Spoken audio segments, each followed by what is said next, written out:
Hi friends, welcome to the channel today. Today we're doing a oil change on my 2017 Honda Africa Twin. It's a CRF1000L. It does have the DCT or dual clutch automatic. Love this bike. Today we're doing an oil change on it. We're putting AMSOIL 100% synthetic metric motorcycle oil. It's the 10W30 thickness or viscosity. I love this stuff in this bike. When I bought this bike, it had 17,000 miles on it, and all of the receipts were in the saddle bag here. And it had the Honda factory synthetic motorcycle oil ran in it. Always serviced at the Honda dealer ever since it was new. The folks that owned it were very spot on with their service work. That said, just had an oil change before I got it, so I ran that oil in it for, I don't know, well, about the first 3,000 or 4,000 miles that I owned the bike.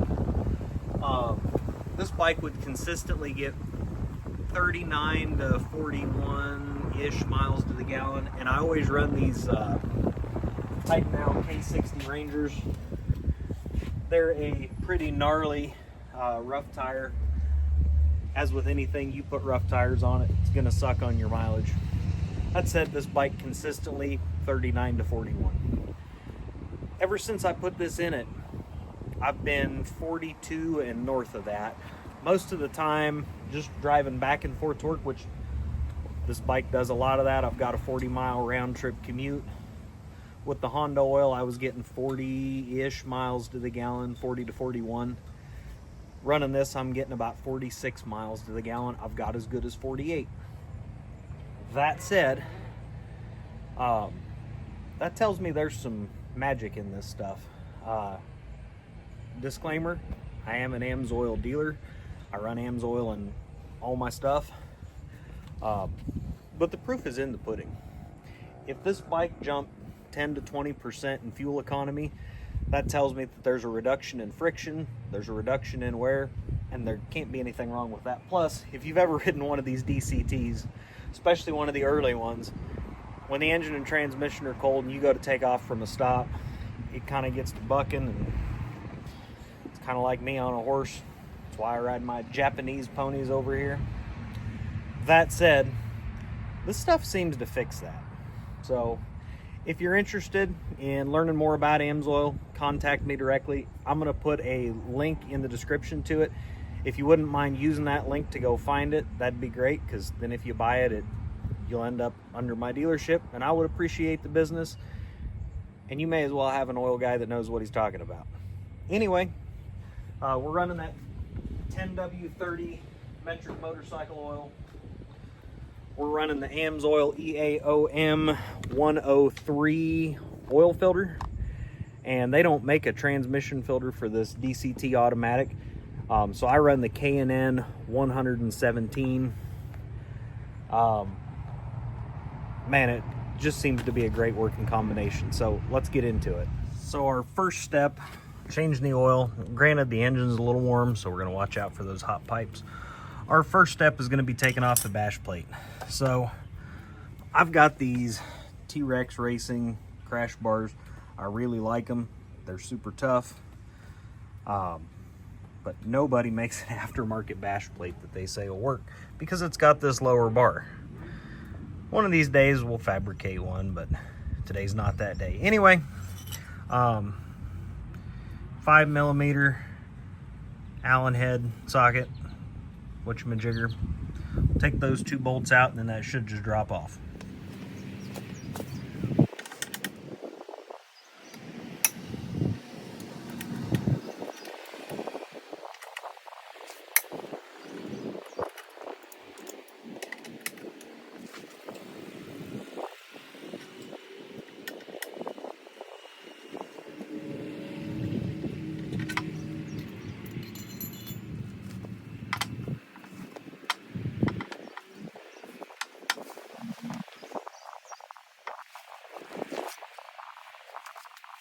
So remember when I said that exhaust was hot?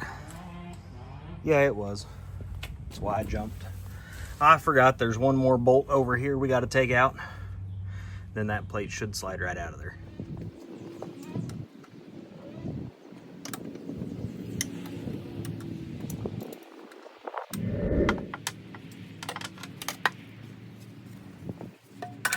So now we're on the left-hand side of the bike. We're gonna come over here and loosen up the oil filler hole and the dipstick. What that's gonna do is just make sure that when the oil starts coming out of the drain holes, that it's a steady stream and it doesn't get to going glug, glug, and that's how you miss your oil catch can and you make a big mess on the ground. Trust me, I know.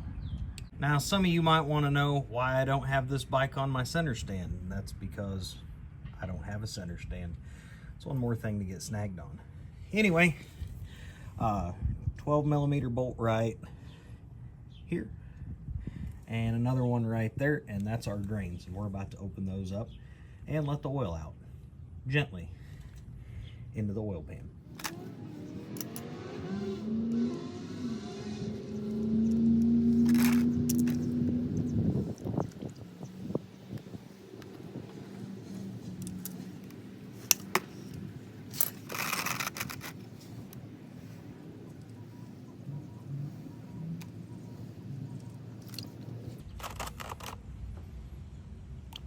Oops, we might have made a mess.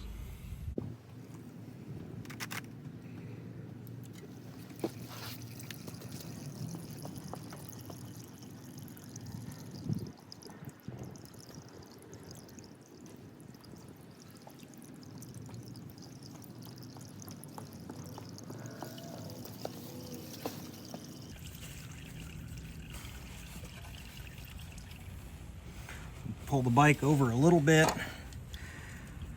just to see if that'll let any more drain out, and it is a little bit out that front hole.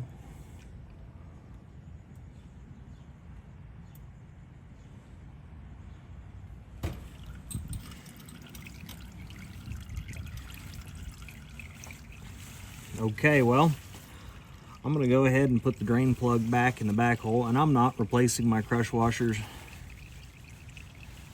Sure, you probably should, but I don't have new ones right here handy, so I'm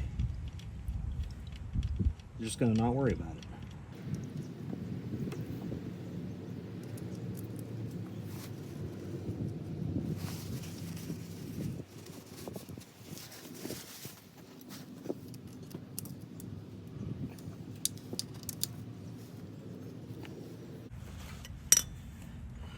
All right, now that that's done, we're gonna do the oil filter.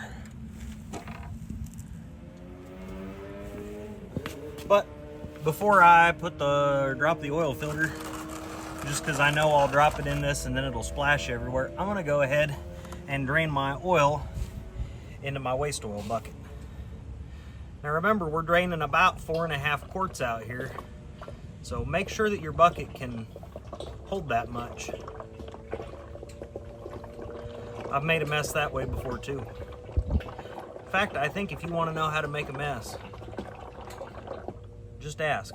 I bet I've done it. I just went and washed my hands. I'm a hospital pharmacist by trade.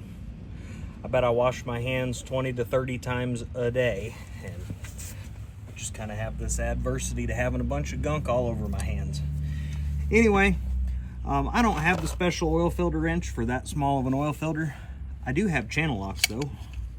Bet everybody watching this does. So we're just gonna use those channel locks to loosen this guy up. No special tools required. If you want somebody to use special tools on your bike, take it to a dealership.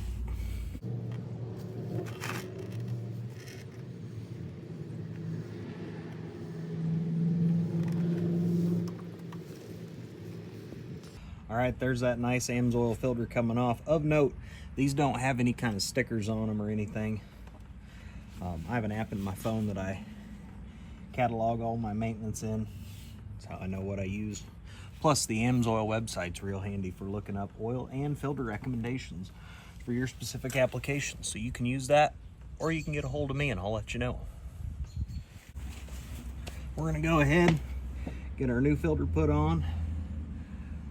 Lubricate that O-ring.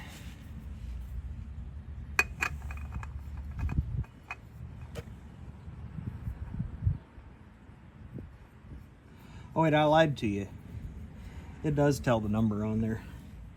It's just my other one's so dirty you can't read it. And just like all my filters, I put them on as tight as I can by hand. Really no tighter. Just because we don't want to crush that rubber gasket, and honestly it's just got to hold oil in. Granted, it's oil pressure. If I'm doing something wrong, please somebody tell me in the comments. If you know better. The algorithm loves it when people comment. So that oil filter is on, and now we're going to go around and do the clutch oil filter for the transmission, and that's over on the other side of the bike. I'll bet somebody's head just exploded because it's not on the other side of the bike. It's right there. And let's see, what do we need?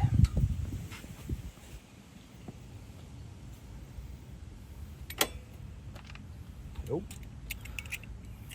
Looks like it is the same 5mm that we used to take the skid plate off. Oh, look at that. Thank you, Honda engineers. And somebody's about to lose their mind because I could have put cardboard or aluminum foil or something here to keep oil from getting on my bike. I don't care. It's a dirt bike. That's why I don't ride Harleys. Take these out. There is an O-ring in here inside that little housing. Guess I'll try to appease the YouTube trolls. Ooh, I got an idea. Here we go. I'm gonna hold a funnel here to catch that oil. Look at that.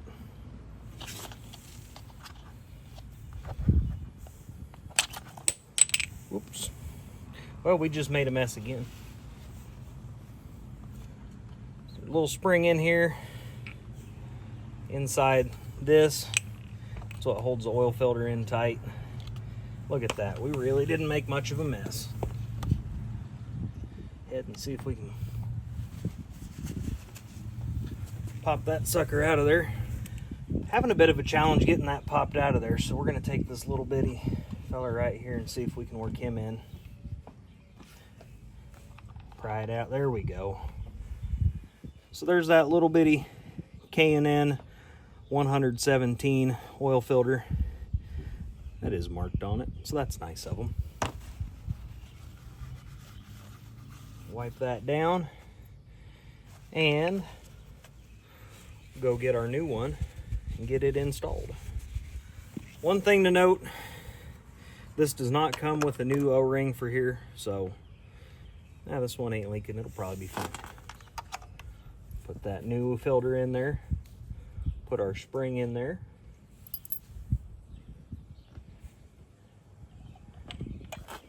Wiggle that little guy right back where he goes. Put our screws back in. We'll wipe this oil up for Grandpa.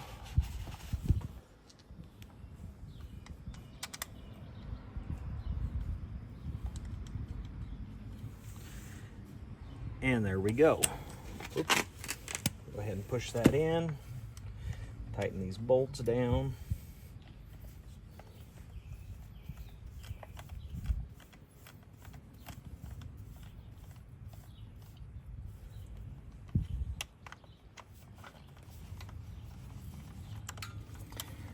Remember, anytime we're starting bolts, we always want to start them with our fingers so we don't cross thread them.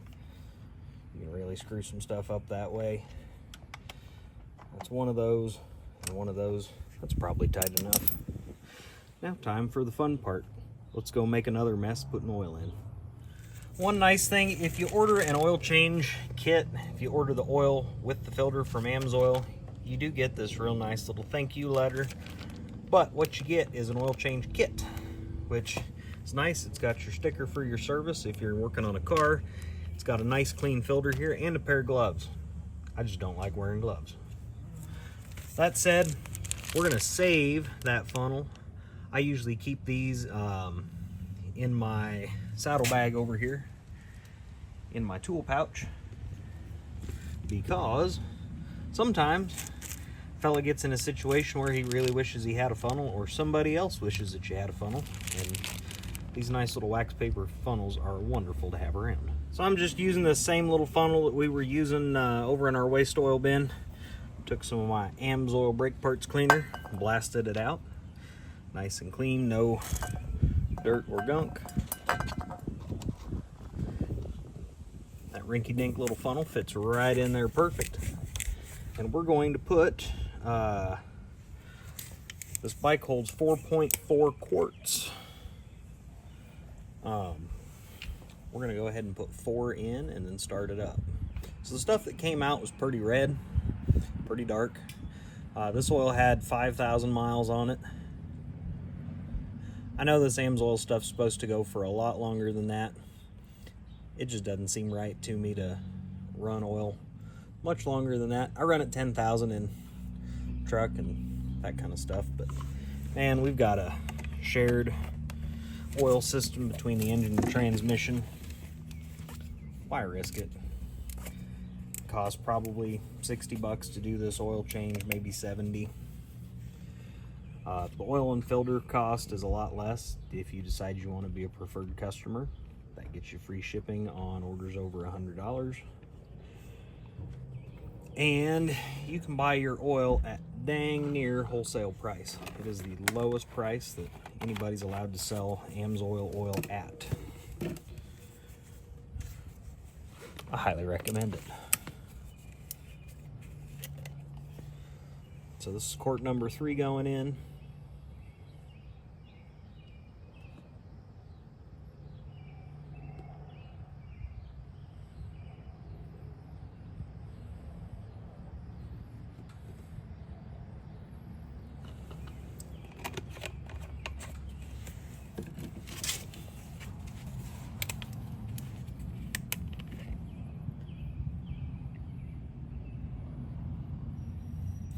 Look at that beautiful honey.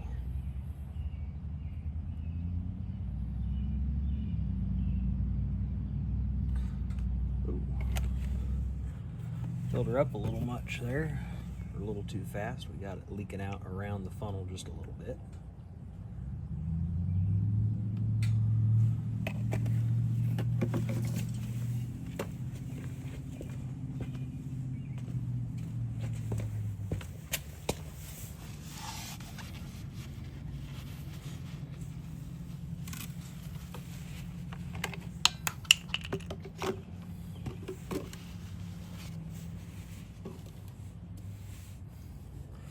Go ahead and put that oil fill cap back on. And we'll go ahead and tighten our dipstick back down in. Start her up, see if we got any leaks.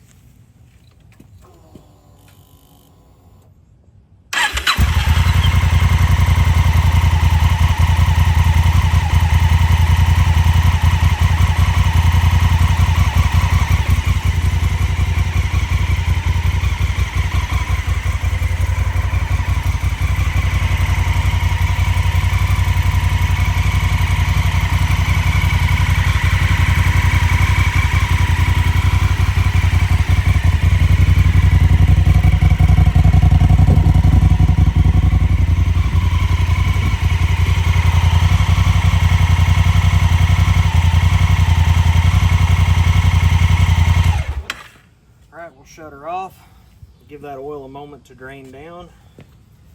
I'm going to set my parking brake. Of course you can't see that in the video, but I just did. Pull our dipstick out.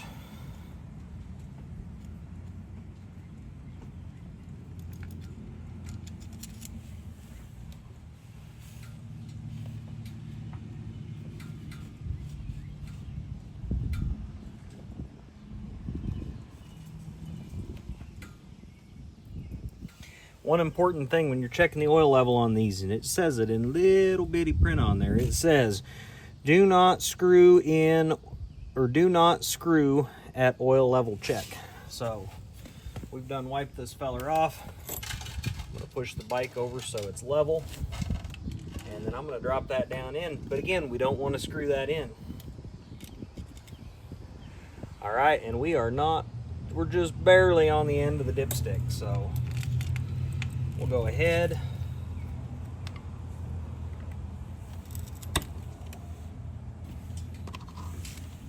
Make sure that, yep, you can see what's going on. And we're gonna go ahead and put half a quart in. Now it says 4.4, but we'll shoot for 0.4. 32 ounces, half of that would be, what, 16? So we want to leave a little over 16 ounces still in there. There we go. That should be right. Pull our dipstick out. Rock the bike over level. Drop the dipstick in. Check it out, and we're almost to full. So I'm just gonna go ahead and put in those remaining couple ounces. So we got about 16 ounces left out of that quart. Oh, well, hey, look at that. Yeah. So rock the bike back over, drop the dipstick in. Oh yeah, and we're right up there at that full mark. That is beautiful. So now all that's left is to put the skid plate back on, clean the mess up, take it for a ride. I'm not going to bore you with that part. I do really appreciate watching this video, and well, we'll take her for a ride here in a minute.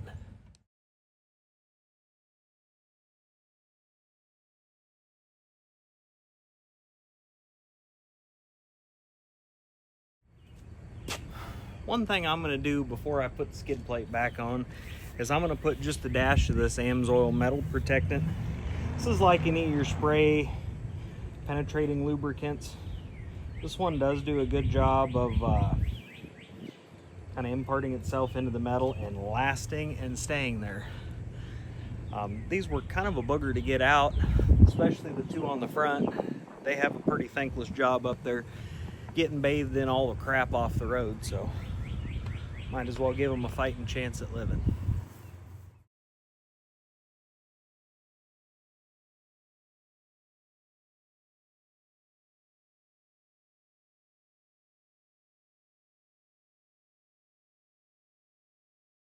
All right, well,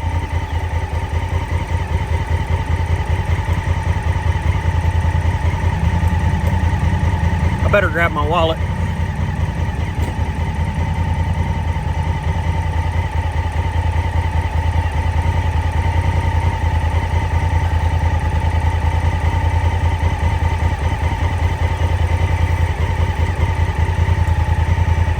Okay, well, you're on a quad lock mount up on the Camel ADV brace above my gauge cluster. Let's go see what we got.